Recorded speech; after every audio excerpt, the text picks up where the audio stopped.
feeling unwanted, unimportant, not listened to, not heard, not understood. They all come down to a deep core emotional wound of rejection. They're all related to many instances in our lives, most of which happen in early childhood or even in the womb. Instances when we lacked the basic emotional support and love and care that we needed at the time. And this obviously results into a deep feeling of unworthiness, of lack of self-confidence, and lack of fulfillment overall. And the negative thing with it and the hard thing with it is, as I have noticed so many times, countless times in my hypnotherapy and coaching and even teaching practice, is that when we have that core emotional wound of rejection, we desperately try to overcompensate for that perceived lack of worthiness and the perceived flaws that we believe we have, in a desperate attempt to make up for it, to prove our worth, to earn our place. And of course, there's a lot of lack of balance and joy and fulfillment and satisfaction. So I'm going to talk about two main tendencies that I've noticed in my hypnotherapy and coaching practice. Most coping mechanisms that, of course, they might function on the spot, but they're unhealthy and unfulfilling in the long run. I'm going to divide them in two main trends or tendencies. One is active and one passive. So people who actively try to compensate for their perceived lack of worthiness, in no particular order, what I've noticed are, for example, people who, the overworkers, those who put so much effort and pressure on themselves to perform. They get their validations, all their validation from getting results. And what's very interesting is that even when they do get amazing results, and they do it often, they're rarely satisfied. They do not feel fulfilled or pride in themselves. They just, no, I could have done better, it's nothing much. Then we have the saviors, right? People who try to save everyone, who put their needs and wants last, who get their validation from being needed. And under the same umbrella of the active attempts, I would also include the people pleasers. People who get their validation from being liked, from being included, from being accepted. They end up saying yes when they want to say no, or vice versa.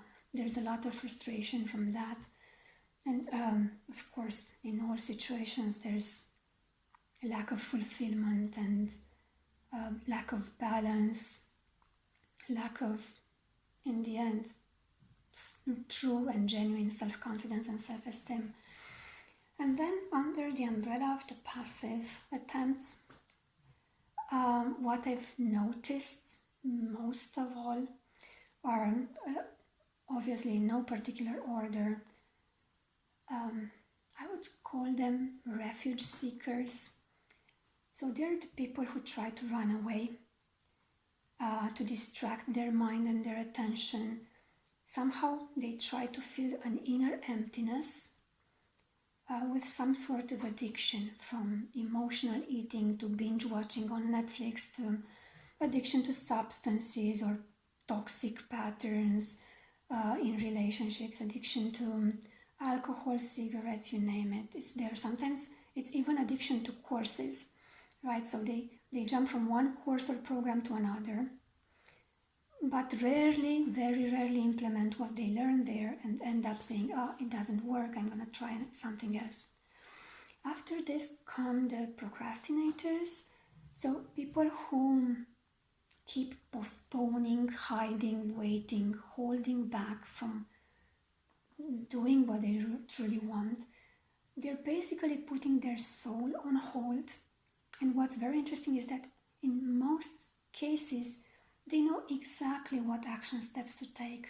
They know what they need to do to get the results they want. They realize the action steps and how that would improve their life and bring results and success. And yet they very rarely take that action.